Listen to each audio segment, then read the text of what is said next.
Alright, what's up boys? Let's get into it. I'm gonna review game 2 of TSM versus Golden Guardians. So this is the first time that we played, not the second time we played. I mean, this is the series where we did end up going 3-0, but I kind of just want to review these games just to like give people more information on everything that's happening. My own viewpoint on these games versus like maybe the next games. I'll probably do some reviews of the TSM Golden Guardians second series games as well, comparing the differences between the matches. I think that would be pretty cool.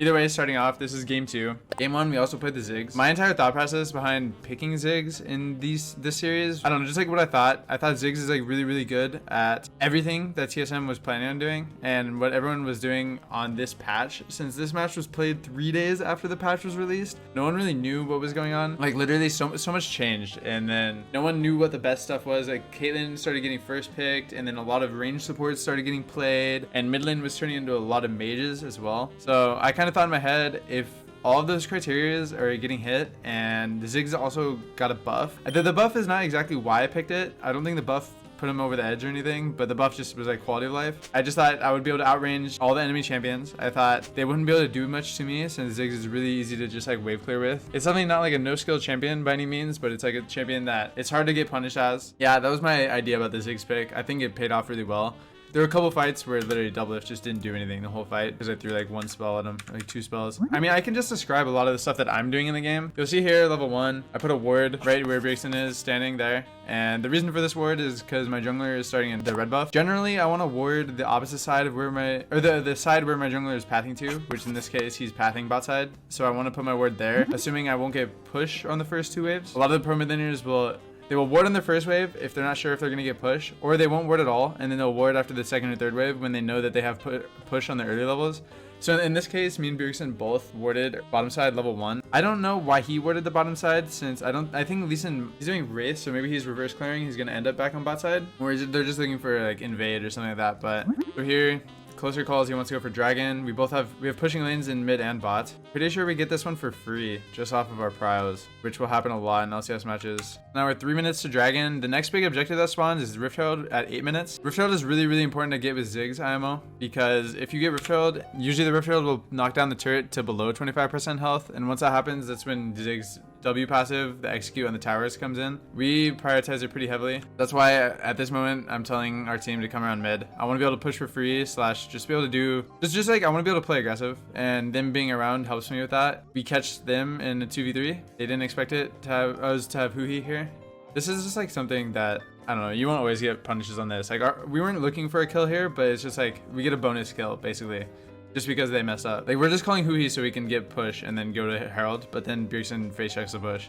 You'll always see it, especially in like the higher tier games. Like mid lane is never a 1v1. Mid lane is always a 2v2 or a 3v3. And then like a lot of the best like teams, especially like FlyQuest, they play 3v3 around mid all the time. They always have their support mid. Depending on how the enemy team plays, you can either like punish enemy ADC really hard, or you can just try to also 3v3 mid. And then that's when there's a lot of fights around mid lane.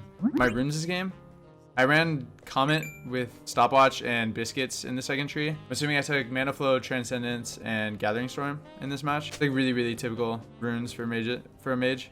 Dragon is up again, and we do want to contest a dragon. Do you see here what TSM is doing? They actually did this a lot. They would give up all mid lane priority, have their top laner walk down and try to get the mid wave while they 4v4 through the bot lane. It's honestly a pretty smart play by them. I think this is really good macro in general. So they just got this for free. I think this is really smart by TSM. I think a lot of the best teams will do this and just secure themselves free dragons this way. Ideally, we would have set up better and fought them here, but I think we weren't the most confident for some reason than the other. Why do Azirs go Comet over Lethal Tempo or Herald Blades? It just helps out lane phase, and lane phase is just really important on Azir because all the runes, they do like similar damage in late game. Like I think some of the scaling runes are better, like Lethal Tempo and stuff, but your lane phase is like a lot worse when you go those runes. So people will opt into like Comet, just that way they can have some lane pressure. I don't think it matters too much what you take. I think Herald Blades is really good against melees. I think Comet is really good against ranged champions that don't have movement spells. I think there's even like places for like Electrocute against LeBlanc, like stuff like that too is good. Why did we leave Zilean open in game 5? We didn't think it was that good with their comp. Which, like, even looking back now, I don't really think it is that great with their comp. I mean, Bjergsen's just a Zilean master, so... our entire game plan right now is to wait for an objective and get there first. Get the first setup and to poke them out. And, like, make them go into us. If they ever have to go into us, they're gonna lose really hard. Or if we get any kind of engage with closer where we can stack damage on top of it. Okay, either way here, I got my death cap. This is basically like peak Ziggs right now. Especially like once I get the 16, then I get another big spike. But at this point, I'm just doing so much damage. It's still going to be a pretty slow game just because of how like all the champions that are played in this game. There's a lot of peeling champs and a lot of like slow champs. Not a ton of early game action champs. 26 minutes. We have 3 dragons, they have 1. I mean, at this time, all we need is 1 dragon, and then we should have an easy time to close out the game. But I think we end up losing 2 in a row from here. I kind of am interested to see exactly how that happened. Dragon is spawning now. They got the first setup on the dragon, which is really bad, if I'm being honest. We should be able to get first setup. Or like, maybe I should just sacrifice another wave in order to get set up. Oh, this is when I literally get double F out of the fight with just 1 auto and an R. Watch me on the side here. Like, double F is trying to zone me, but I just zone him harder. That was, if I landed my Q there, he was dead or anything. Like, all that was the R and my auto. And my W did a little bit of damage before. But that was like the edge of the ult and 1 auto and comet. It did that much damage. This is why I think Ziggs is actually insane. When I know Leandri's, I think Leandri's would have been a good next item if I'm not going Void Staff. But Leandri's is good on Ziggs as like 4th item. If you can build full AP, you should always build a full AP IMO. Especially in a game like this where the enemies are, all I care about are the squishy ones, which is Caitlyn and Azir and Bard. And they're not going to build MR until later. Like right now is when Azir has his MR. And I'm already like going to get Void Staff soon. Either way, Spica stole that dragon, so the game is going to get delayed even more. Also here we messed up again. I think we should have been able to get Nash in the game here. But I think Haunter plays a little bit too fast, and then we're all like diving into Azir and we can't do damage. Void efficient if they have 80 MR. I think there's like a flat number like that. I think it's like if they have more than 1 MR item. Like right now Azir has Banshees and Mercs, so Void is better. And the Orin has a full Abyssal, so the Void Staff is better, I would say. Like I will go next item, Leandri's. This is the exact same story as last time, by the way. Like it's just another dragon spawning. This time we have first setup a bit, but we're getting pushed out really, really hard. I think if we play more aggressive here, let me think. Like we want to hold this pink if we can, but we're getting pushed out so far into our mid lane. Like Ashe had to walk all the way around, so we have to give up the control. And then the Bartle is zoned as well. I think it was fine. Maybe we just need to play stronger on the left side, on the mid lane wave. This is like another dragon where they just get it and leave. I think we get Nash for this though. I don't know, it's like every dragon that we've gotten Nash. And then this is when the game starts getting really weird. So we get Nash and then we start sieging. Haunter fucking dies again. God damn it, Haunter. Double Lift also dies, so it's chill vibes. I think we should have ended here. 100% we should have ended. Watch my satchel charge. My satchel charge is really boosted. Like we're fighting really well right now. Like Ornn goes in. I'm trying to zone Lee Sin. I chunk Lee Sin to under half. Now we just have to hit front. Just hit front. Don't dive. See, if we didn't dive here, then Ornn just will die. It did look good though, but the lock hit was just so much shielding. We can still kill him, but my W knocks him away just barely. And then Bjergsen pops off hella hard.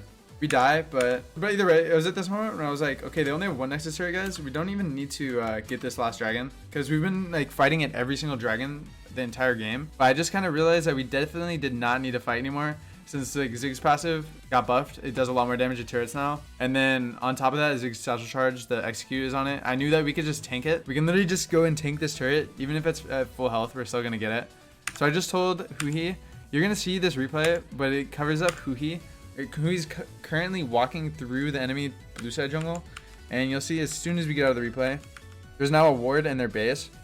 And then we just waited. Now it's just a waiting game. We just wait till they start dragon and then we all TPN. And it was like a pretty easy call, I feel. I don't know, this is probably one of the best calls I've had in a pro match. Just like, it seemed really simple to me how it was gonna work. Yep, and then we all just TP at the same time when they base, or when they start dragon, and then the game is just over. Yeah, honestly, it was a really good feeling right here. Like we were hella hype after this run. Even Azale, look at Azale's face. This is nice. Yep, I mean, there you go. That was the 5-head play right there. The 5-head kid. Either way, thanks for watching. That's going to be it for this review. I think I'm going to do a lot more in the future. You guys let me know which ones you want to do below in the Twitch chat, in the YouTube chat, either one. Just fucking let me know any games you want me to watch. I think I'm going to do some co-streaming too, so I think I will co-stream the rest of LCS that goes on, which will be fun. So yeah, either way, peace.